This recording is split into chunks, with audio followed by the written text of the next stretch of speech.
Hi, my name is Suzan Goldstein, and I'm a 2019 graduate of the Dale Educational Leadership Program at St. John's University, where I completed my doctorate degree in educational leadership from St. John's.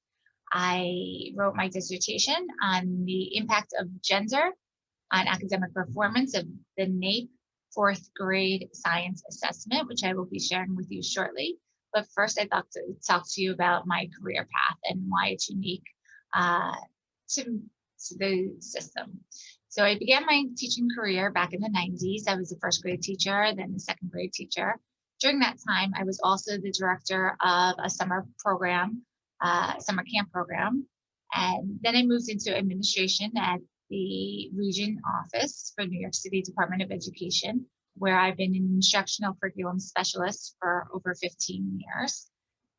During that time, I worked extensively with principals and teachers implementing professional learning cycles around topics which include social emotional learning, trauma-informed care, differentiation, growth mindset, just to name a few, along with a lot of science, which you'll be hearing about during my presentation. During that time, now currently, I am the Director of Early Childhood for District 30. I work on the superintendent's team as well as running the pre-K centers, Long Island City, Astoria, and East Elmhurst. At this time, I'm going to present my dissertation to you.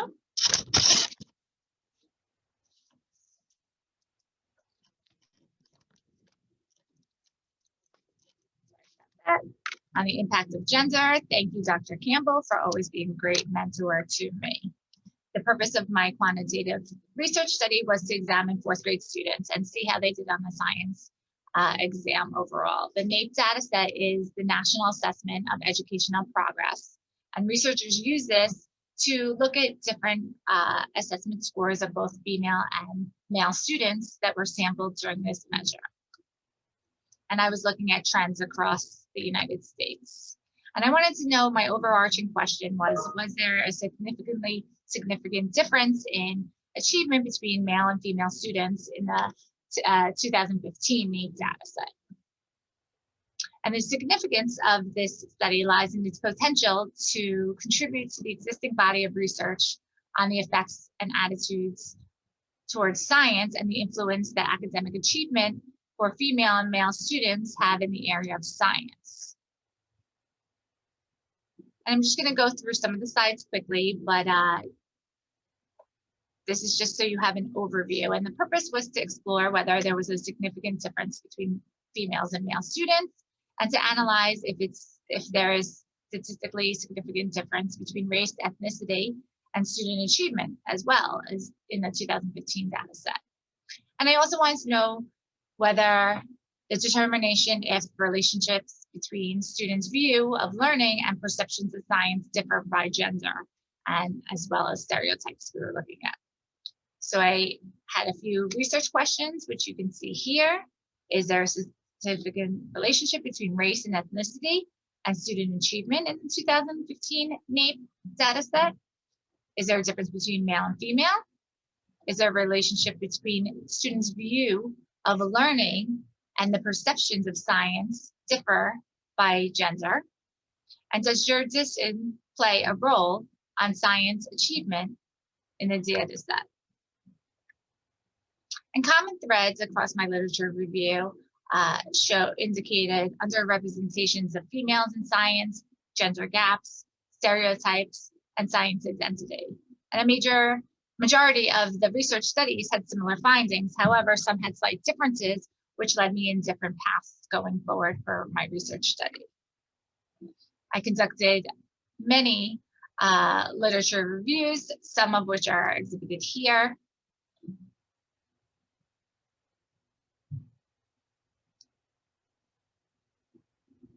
And something that stood out to me was that girls tend to lose interest in science by age 9. Being an early childhood specialist, we know how important it is starting at a young age to make sure that students are given the proper information about different career paths and misrepresentations of science. This is what my literature review looked like. The purpose is the different articles, the citations, where I found my research, the purpose of it, sample size, and findings. I have many slides like this that I cut out for the purpose of this presentation. The theoretical framework I used is the TIMSS, the Trends in Math and Science, as one of the public data sources. And it did indicate that there was no difference between boys and girls in science achievement in more than half of the 47 countries that participated. And then I used the TPAC framework, which is the theoretical framework developed to explain knowledge and that teachers need to educate their students effectively with the use of technology. So what the teachers know, how they use the technology, and the impact that it has, as well as the technological knowledge helps teachers use and combine technology with the teaching, and then the pedagogy refers to the accuracy of the teacher's content knowledge and effectiveness of the way the message is being delivered or teaching to the students. Some theorists were Ma, and Ma believed that the gap between the student achievement and gender differences have decreased in the United States. And then according to Bursnell, using also the TIMSS data set, both genders lower science success in upper grades as compared to the lower grades. Girls experience higher scores compared to the boys.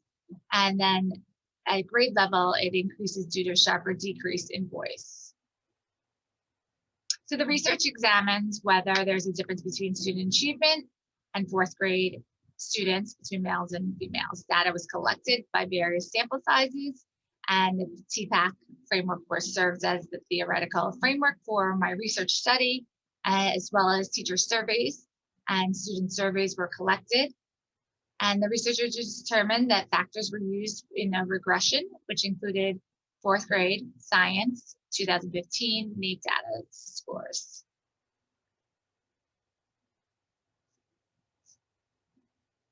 And as I went through it, I narrowed down my overall topic and stuck to science. In the beginning, I was looking at STEM, which was very broad and limited. And so my research along the path did narrow down from when I first started. So my advice to you, new students coming in, is to really think about, starting from day one, from your courses, what your research interest lies in, and to continue that path to make sure that you kind of look at research and collect your research articles in a way and that are manageable, that really, you jot down however you annotate your work, just to make sure that it is clear and you are able to understand it.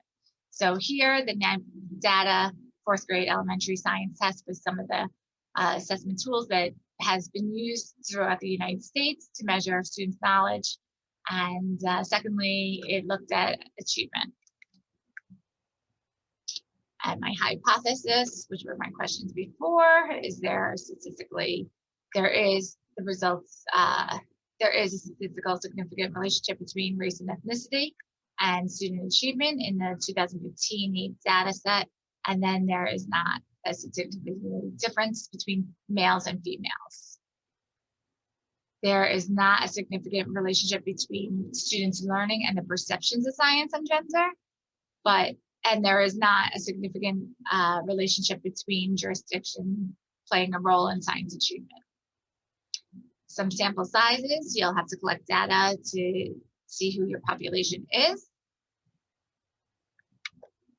And then there are the results.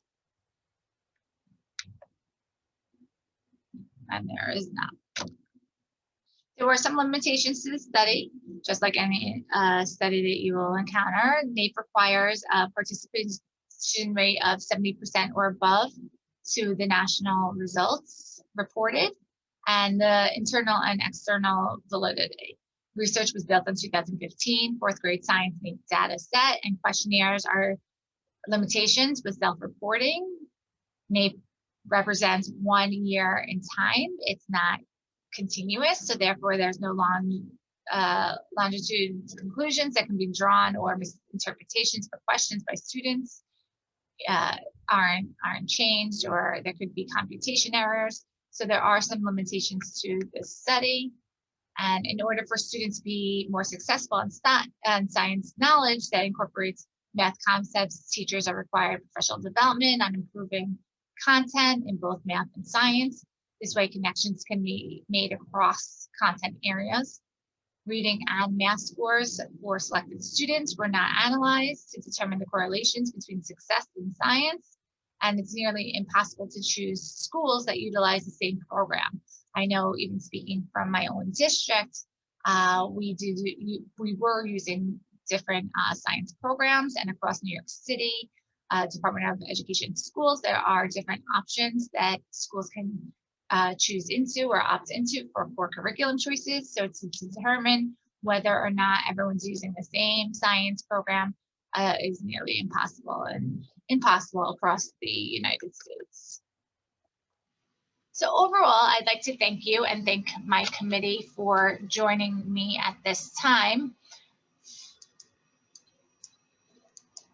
If you have any questions, feel free to send me an email. My email, actually, I'll put it at the end of this, is suzanhgoldstein@gmail.com.